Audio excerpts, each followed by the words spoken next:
ada 260 juta penduduk Indonesia.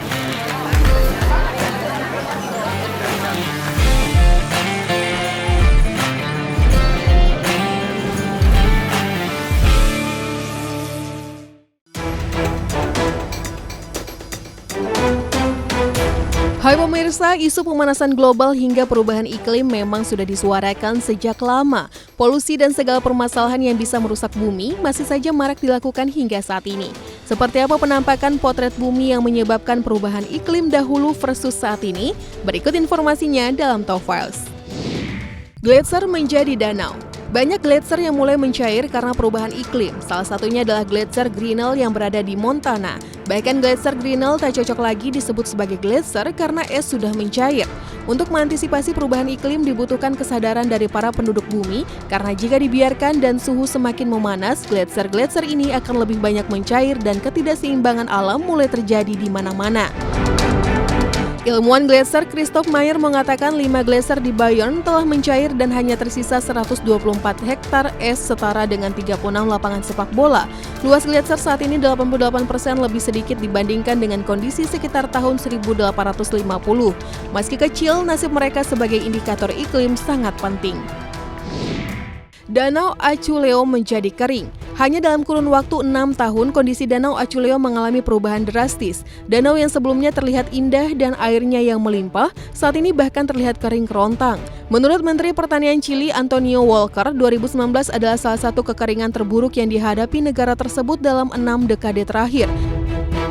Sama halnya dengan Danau Achuleo, bendungan The Ewaterskloof juga terlihat kering. Bendungan yang berada di dekat Cape Town, Afrika Selatan ini terjadi sejak tahun 2018 silam. Metro.uk melaporkan pejabat pemerintah setempat telah mengeluarkan peringatan kepada warga agar melakukan penghematan air secara drastis. Masing-masing orang dibatasi hanya dapat menggunakan air sebanyak 87 liter per hari.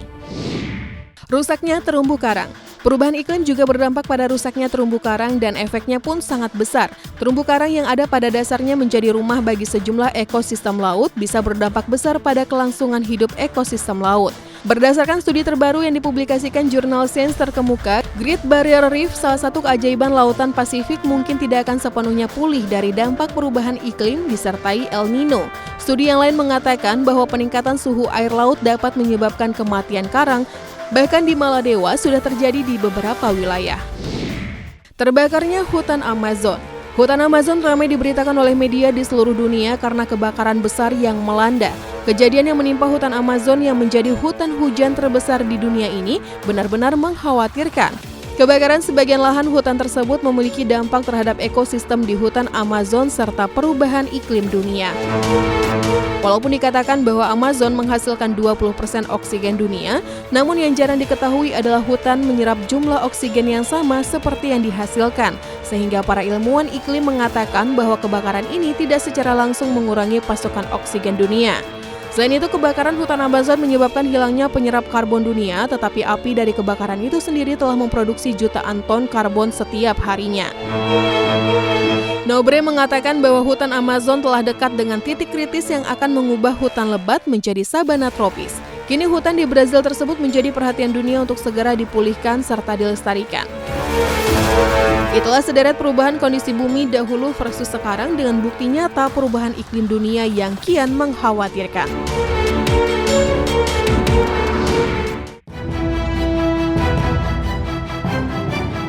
Kereta api menjadi salah satu transportasi yang diminati sebagian orang. Selain terhindar dari kemacetan, pemandangan yang disajikan pun menjadi kenikmatan tersendiri bagi beberapa orang.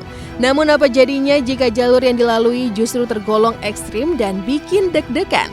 Berikut beberapa jalur kereta yang ekstrim di dunia.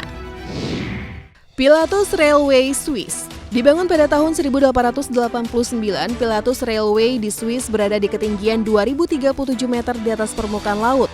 Jalur yang menghubungkan Alpana State dan Danau Lukrin ini memiliki tingkat kemiringan hingga 48%. Dengan kecepatan maksimal 12 km per jam, kereta hanya bisa melalui jalur ini pada bulan Mei sampai November agar terbebas dari salju. Kereta yang lewat juga dilengkapi gerigi yang menjepit roda untuk mencegah kereta mundur. Minami Aso Railway Jepang. Minami Aso Railway termasuk ke dalam jalur kereta berbahaya karena letaknya dekat gunung api teraktif di Jepang yaitu Gunung Aso. Tidak hanya itu, jalur ini juga melewati lembah dan jurang yang dalam. Meski begitu, karena lokasinya yang dekat dengan wisata alam di Kunomato Prefecture, hingga kini masih banyak pengunjung yang rela melewati jalur kereta, terutama pada saat musim semi dan musim panas. Potrerillos Railway Chile. Berada di ketinggian 2.850 meter di atas permukaan laut, jalur kereta api Potrerillos Chile sudah ada sejak tahun 1916 sebagai penghubung areal pertambangan Potrerillos hingga ke Canaral dan pelabuhan di Barquito. Terletak di lereng gunung yang berkelok-kelok serta melewati terowongan, jalur kereta Potrerillos membentang sejauh 155 km. Dulunya jalur ini berada di lembah yang sunyi sebelum akhirnya melewati pegunungan yang indah. Qinghai Railway Cina. Melewati wilayah tertinggi di dunia, Qinghai Railway berada di ketinggian 4.500 meter di atas permukaan laut dan membentang sejauh 1.959 km. Jalur ekstrim ini dibangun di tahun 1958 dan baru selesai pada 2006 silam. Menghabiskan dana sebesar 35 triliun rupiah, jalur kereta Qinghai kini sudah bisa dilalui. Uniknya karena berada di ketinggian ekstrim, setiap penumpang harus mengisi kartu registrasi dengan beberapa syarat perjalanan. Argo Gede Railway Indonesia. Tidak hanya di luar negeri, Indonesia juga punya jalur kereta yang cukup ekstrim, yaitu jalur kereta api Argo Gede. Sebagai penghubung antara Jakarta dan Bandung, kereta yang melalui jalur ini harus melewati jembatan tinggi di atas jurang. Meski begitu, hamparan sungai dan sawah yang indah menjadi pemandangan yang menarik bagi setiap penumpang kereta. Dan bagi yang pernah melewati tol Cipularang, pastinya pernah melihat jalur ini melintas di atas jembatan yang tinggi. Itu tadi beberapa jalur kereta terekstrim di dunia. Meskipun terlihat berbahaya, hingga kini jalur-jalur tersebut masih dilewati oleh sebagian orang dan masih dianggap aman untuk dilalui. Tertarik untuk mencoba?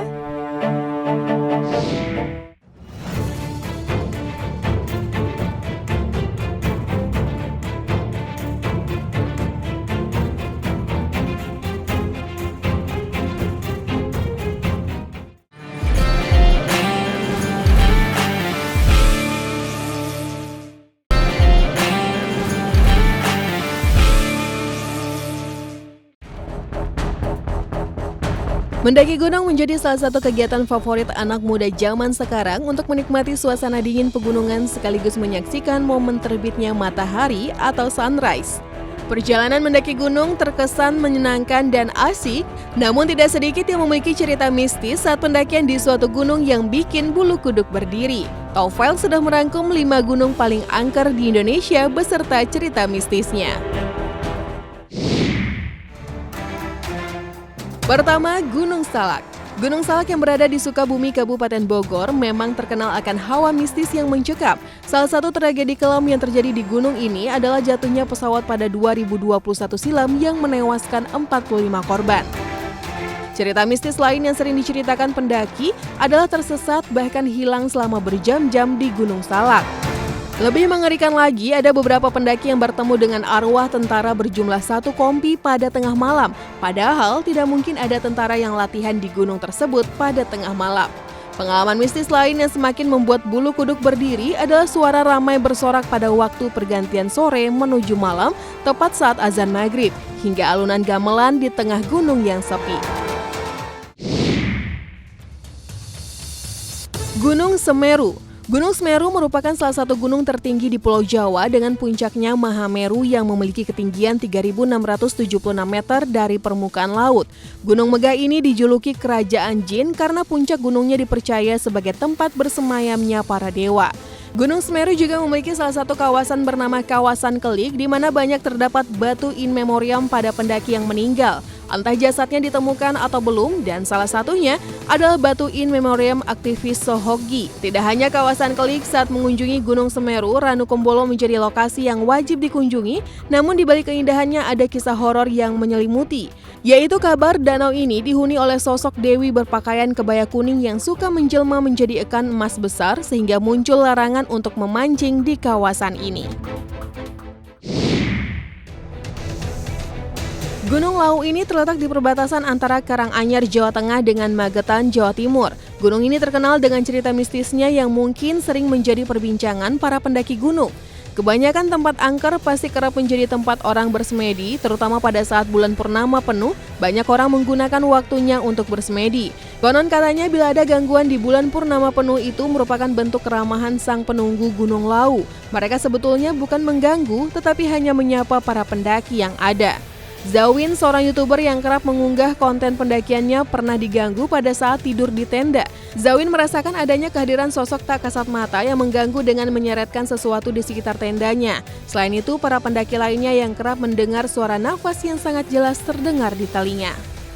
Di Gunung Lawu pernah ada seorang pendaki bernama Andi Sulis Setiawan yang menghilang secara misterius. Diawali ketika tengah malam Andi ingin buang air kecil didampingi oleh temannya Fajar. Saat Andi buang air kecil, Fajar menunggu beberapa meter dari Andi. Namun saat menolehkan badan ke arah Andi, Fajar tidak melihat keberadaan Andi. Lantas Fajar langsung menghubungi tim SAR untuk meminta pertolongan. Beberapa hari kemudian tim SAR menemukan jenazah Andi Setiawan.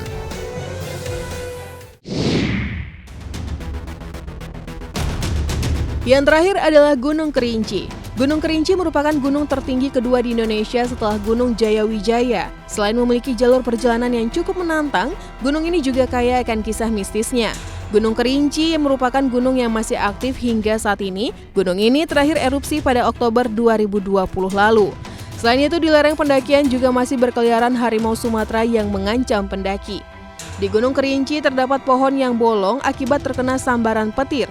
Lokasi ini terletak di antara pos 3 dan shelter 3. Banyak orang mempercayai tempat ini merupakan sarangnya makhluk tak kasat mata. Pohon ini juga merupakan spot yang paling ditakuti banyak pendaki. Tahun 2014 lalu, seorang pendaki bernama Maulana hilang secara misterius. Dikabarkan hilangnya pendaki tersebut ada kaitannya erat dengan pohon bolong. Hingga saat ini, korban-korban tersebut belum dapat ditemukan oleh tim SAR. Cerita orang pendek sudah melegenda sejak puluhan tahun lalu. Seorang pendaki bernama Zakaria sempat melihat sosok orang pendek ini.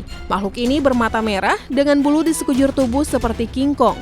Kejadian ini ketika Zakaria sedang buang air kecil, namun pada saat ingin menghampiri, makhluk tersebut menghilang dari pandangannya. Itu tadi 5 deretan gunung paling angker di Indonesia yang memiliki cerita mistis paling menyeramkan. Bagaimana pemirsa? Apakah pernah memiliki cerita yang sama?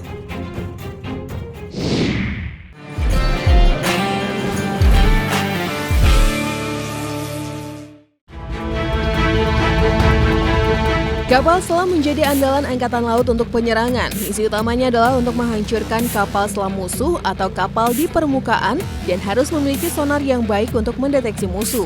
Ada beberapa kapal selam yang paling baik, bahkan dianggap mematikan dan mengerikan untuk musuh. Lalu apa saja kapal selam yang paling ditakuti musuh? Berikut informasinya. Kelas Seawolf Amerika Serikat. Kapal selam kelas Seawolf merupakan salah satu kapal selam terbaik di dunia yang diciptakan pada tahun 1997 dan bisa menyelam sampai 487 meter. Kelas Seawolf juga dilengkapi persenjataan MK Torpedo 48, rudal anti kapal Sub Harpoon, dan rudal jelajah Tomahawk yang mematikan. Awalnya Seawolf dibuat untuk menghadang kapal selam Soviet dan mengembalikan keunggulan teknologi Amerika. Kapal ini membutuhkan biaya besar pada pembuatannya, yaitu senilai 7,3 miliar US dollar atau sekitar 105 triliun rupiah untuk 3 kapal. Kelas Virginia Amerika Serikat. Penerus kapal selam kelas Seawolf, kapal ini dirancang sebagai alternatif lebih kecil, murah, dan lebih serbaguna. Kelas Virginia menggabungkan lapisan anechoic, struktur dek terisolasi, dan sistem propulsi baru untuk memberikan ciri akustik yang rendah. Kapal ini memiliki senjata torpedo, rudal anti kapal Sub Harpoon, dan rudal jelajah Tomahawk. Bahkan di masa depan, militer Amerika Serikat berencana membenamkan senjata laser energi tinggi di kelas Virginia ini. Jika menjadi kenyataan, kemampuan serangan akan sangat mengerikan. Kelas Astute Inggris. Bertenaga nuklir, kapal selam kelas Astute buatan Inggris mulai beroperasi penuh di Mei 2014. Meski tak sebesar Seawolf, Astute bisa menampung 38 senjata torpedo dan dipersenjatai rudal jelajah Tomahawk dengan jangkauan 1.700 km. Angkatan Laut Inggris mengklaim bahwa kelas Astute merupakan kapal selam tercanggih dan terkuat mereka yang bisa melaju hingga kecepatan 30 knot. Astute bisa menyelam lebih dari 150 meter dan didesain lebih sukar teracak. Kelas Greny Rusia. Mulai beroperasi pada tahun 2013, kapal proyek Rusia 885 Yesen ini diberi nama kode Granicus oleh NATO, merupakan kapal selam nuklir terbaru Rusia yang direncanakan untuk konstruksi guna menggantikan kelas Aquila yang sudah berusia tua. Kapal selam bertenaga nuklir terbaru ini memiliki 24 tabung peluncur vertikal berbagai rudal jelajah dengan jangkauan 300 km. Kelas Greni Rusia juga memiliki 8 tabung torpedo 650 mm untuk rudal dan torpedo anti kapal. Kelas Sierra 2 Rusia. Kelas Sierra merupakan kapal yang dapat beroperasi pada kedalaman luar biasa sekitar 400 meter. Hal ini dapat mengurangi kebisingan dan ketahanan terhadap torpedo. Dilengkapi senjata torpedo, rudal anti kapal selam, serta rudal jelajah. Kelas Sierra memiliki 2 lambung titanium yang ringan dan kuat. Konstruksi lambung kapal sangat mahal sehingga jumlah kapal selam jenis ini sangat sedikit di dunia. Meskipun biaya operasinya tinggi, Angkatan Laut Rusia tetap memelihara kapal selam ini. Itu dia beberapa kapal selam yang memiliki persenjataan lengkap dan teknologi canggih. Kapal-kapal ini disebut paling mengerikan dan sangat ditakuti oleh musuh.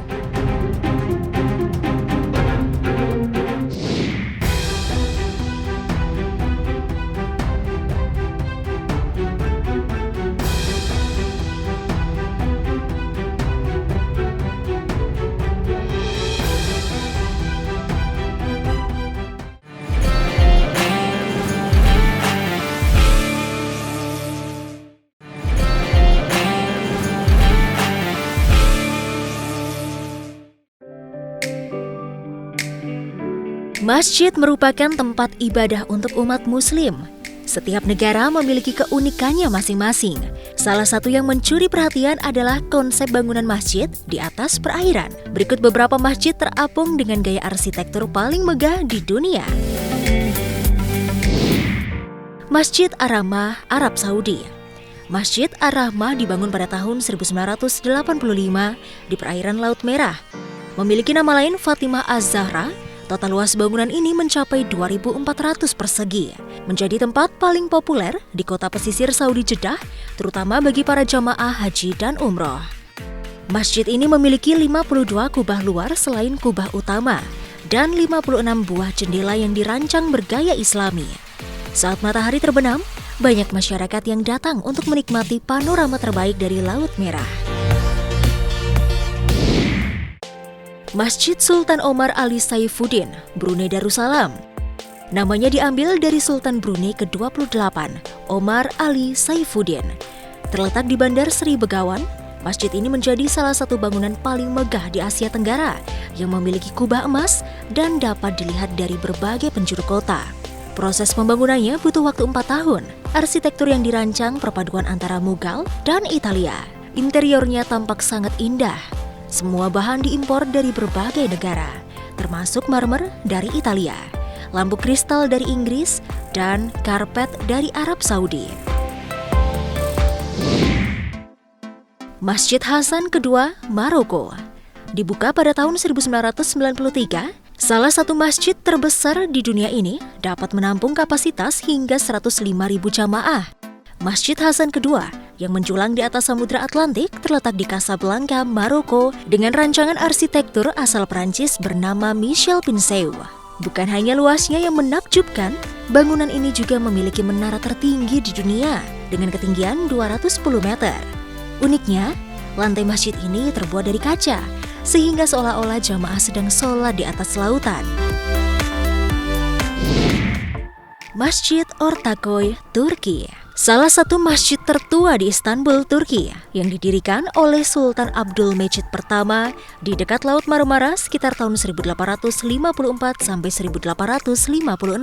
Letaknya sangat strategis, sehingga Masjid Ortaköy menjadi kawasan favorit wisatawan mancanegara sebagai objek religius.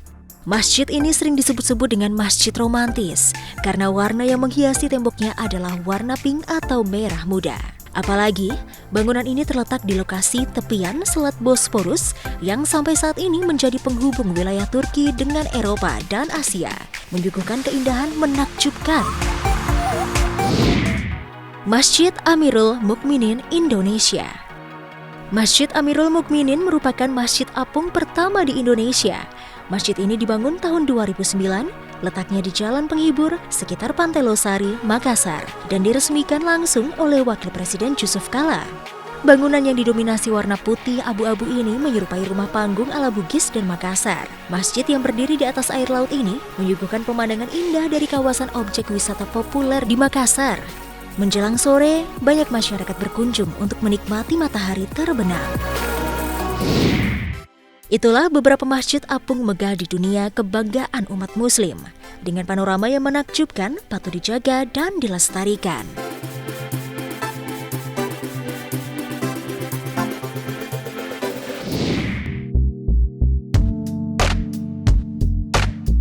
Sejak dulu, kopi merupakan salah satu minuman yang populer di masyarakat. Banyak orang yang menyukainya karena kopi mempunyai cita rasa pahit dan sedap.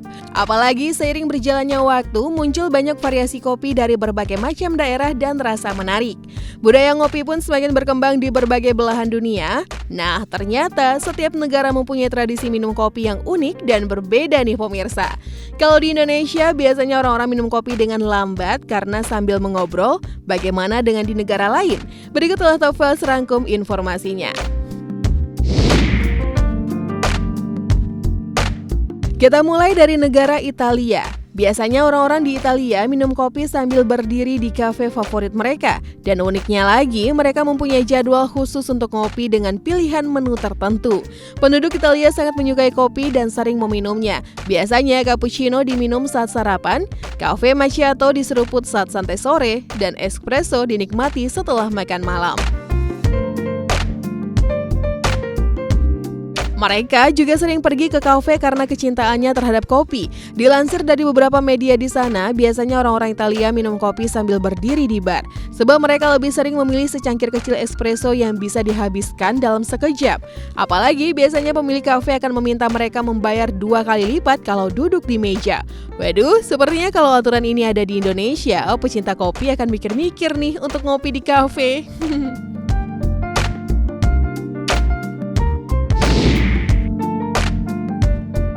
Kita lanjut ke negara Turki. Orang-orang Turki menyukai rasa kopi yang kuat dan pekat.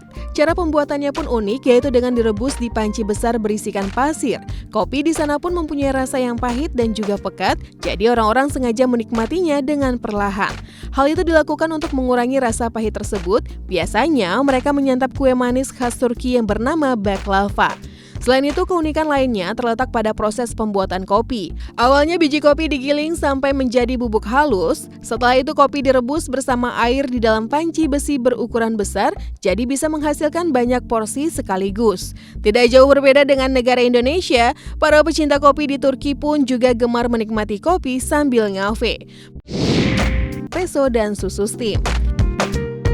Orang Prancis biasa juga menikmati kopi yang ditambahkan dengan susu panas. Minuman ini disebut dengan café au lait. Café au lait menjadi minuman pokok di Prancis dan bisa dinikmati dengan croissant atau baguette yang telah lama menjadi sebuah tradisi di Prancis. Kedua menu ini bisa dinikmati saat pagi hari sebagai menu sarapan. Uniknya, café au lait disajikan dalam cangkir yang ukurannya harus lebar. Hal ini bertujuan untuk memudahkan olesan croissant dan baguette-nya.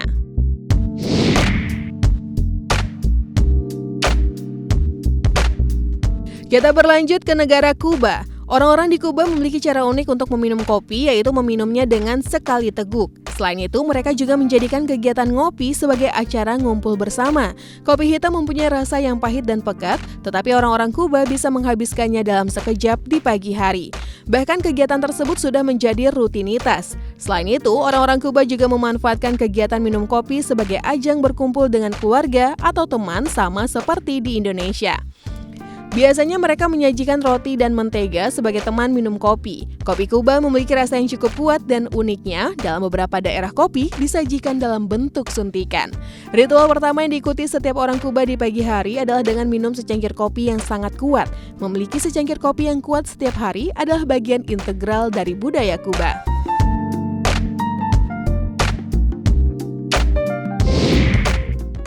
Itulah beberapa cara untuk minum kopi di beberapa negara belahan di dunia.